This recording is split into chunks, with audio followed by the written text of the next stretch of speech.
Assalamualaikum warahmatullahi wabarakatuh dan selamat sejahtera cikgu ucapkan kepada semua murid yang akan mengikuti perbincangan cikgu pada hari ini.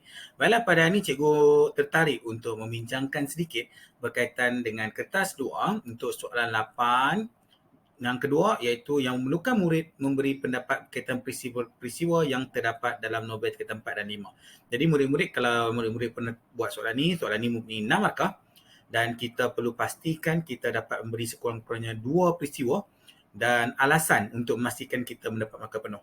Okey, baik. Untuk lebih faham, jom kita tengok. Berikut bukan contoh soalan lah. Okey, contohnya dia akan bagi 8 novel yang terdapat di seluruh Malaysia. Dan kita perlu huraikan peristiwa yang mampu menjawab persoalan yang ditimbulkan. Okey, untuk soalan ni dia tanya, berdasarkan sebuah novel yang anda pelajari, huraikan peristiwa yang menunjukkan sikap keberanian dalam kehidupan. Jadi, kita kena cari mana-mana peristiwa yang boleh menunjukkan sifat keberanian atau sikap keberanian dalam diri. Mungkin dalam watak utama ataupun bukan watak utama. Kalau watak utama, dia akan sebutlah dalam watak utama. Kalau tak, dia akan sebut watak sahajalah. Kalau macam soalan ni umum, siapa pun boleh jadi, boleh menunjukkan sikap berani. Baik. Apa masalah sekarang? Kebanyakan murid-murid menyatakan bahawa mereka tidak menguasai novel sebab tak tahu. Mungkin sebab tak menghafal peristiwa ataupun mungkin sebab tak tahu teknik nak menulis jawapan. Tapi kedua-duanya akan buat masalah kalau tak diselesaikan. Baiklah. Jadi cikgu cadangkan macam ni. Sekurang-kurangnya murid kena buat sesuatu untuk selesaikan masalah ni. Cikgu rasa apa yang murid-murid boleh buat ialah yang pertama sekali, murid-murid hafal peristiwa-peristiwa penting dalam sesuatu novel. Contoh dalam novel Songket Benang Emas, ini ada 4 peristiwa yang mungkin boleh dihafal. Okey, kemudian apa kita kena buat? Bila kita tak boleh nak menghafal dengan banyak, kita pun dah masa yang agak singkat. Okey, sepatutnya memang kena baca murid-murid. Namun begitu seandainya kita dah tak sempat dah. Kita pun tak dapat nak beri tumpuan sebab esok nak SPM dah. Jadi pilihlah mana-mana peristiwa yang mungkin membantu murid-murid untuk menjawab esok. Peristiwa tu mestilah peristiwa yang bersifat umum supaya murid-murid dapat masukkan dia dalam semua soalan. Tapi apa yang paling penting ialah murid-murid perlu tahu bagaimana nak twist dia punya peristiwa dia. Okey, contoh. Cikgu nak fokus kepada peristiwa yang ni. Peristiwa rumah embung di bawah banjir, di bawah arus banjir. Penduduk kampung bekerjasama membina semula rumahnya. Okey, ini peristiwa tu. Peristiwa tu memang berlaku. Peristiwa ketika rumah embung, bila banjir kuat, rumah dia musnah. Okey, jadi apa penduduk kampung buat? Penduduk kampung bekerjasama membina semula rumahnya. Baik. Katakanlah kita hafal peristiwa ni. Kemudian setelah kita hafal satu peristiwa tersebut, okey, macam mana kita nak olah peristiwa tersebut untuk menjawab soalan-soalan yang mungkin timbul? Okey, kita guna teknik pahala. Okey, apa itu pahala? Peristiwa, H huraian, ala adalah alasan. Okay, kena penuh tiga-tiga ni barulah kita akan dapat mantap sikit jawapan kita untuk teknik novel. Okey, untuk teknik jawapan novel. Okey, soalannya, berdasarkan sebuah novel yang anda pelajari, huraikan 2 peristiwa yang menggambarkan cabaran yang dialami oleh watak dalam karya tersebut. Persoalan pertama, adakah dia menyatakan watak utama? Tidak, dinyatakan watak saya. So, apa-apa watak pun boleh. Okey, menggambarkan cabaran. Jadi, macam mana kita nak pastikan kita dapat jawapan yang baik? Kita buat macam ni. Okey, untuk peristiwa, cikgu ambil peristiwa yang cikgu dah hafal tadi. Contoh, cikgu hafal 4 je. Cikgu nak ambil peristiwa tadi. Jadi, peristiwa dia ialah peristiwa rumah embung di bawah arus banjir. Huraian dia, embung tetap tabah apabila dibantu oleh orang kampung. Cuba masukkan perkataan-perkataan yang sinonim dengan cabaran itu sendiri. Supaya nampak, membantu penulis untuk menampakkan apa itu cabaran yang dimasukkan. Jadi, alasannya, hal ini dapat menggambarkan cabaran getir. Jadi, dalam alasan kita sebut semula apa yang ada dalam soalan. Hal ini dapat menggambarkan cabaran getir yang dihadapi oleh embung yang ditimpa masalah demi masalah.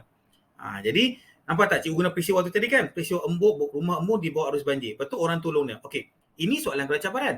Katakanlah keluar soalan macam ni pula. Berdasarkan sebuah novel yang dipelajari, huraikan 2 peristiwa yang dapat anda jadikan panduan dalam hidup. Jadi, cikgu masih nak guna yang peristiwa tadi. Nampak tak? Cikgu guna peristiwa sama tapi situasi yang berbeza. Peristiwa dia adalah peristiwa ketika rumah embung telah musnah di bawah arus banjir. Sama kan? Huraian dia, penduduk kampung kerjasama membina rumah embung. Okey, nampak tak dalam perkataan tadi dia cakap panduan hidup. Jadi dalam alasan kita kena ulang perkataan tu supaya nampak lebih jelas bahawa kita sedang bercakap tentang isi yang sama.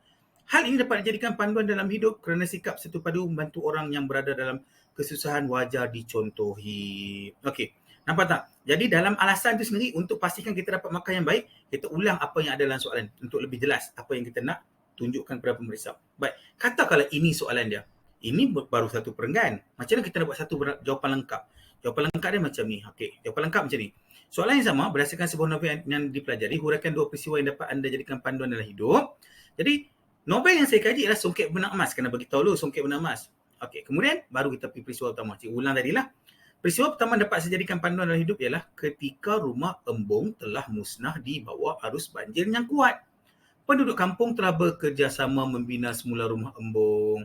Hal ini dapat dijadikan panduan di dalam hidup kerana sikap satu padu membantu orang yang berada dalam kesusahan wajar dicontohi. Okey, cukup. Pahala. Peristiwa huraian alasan.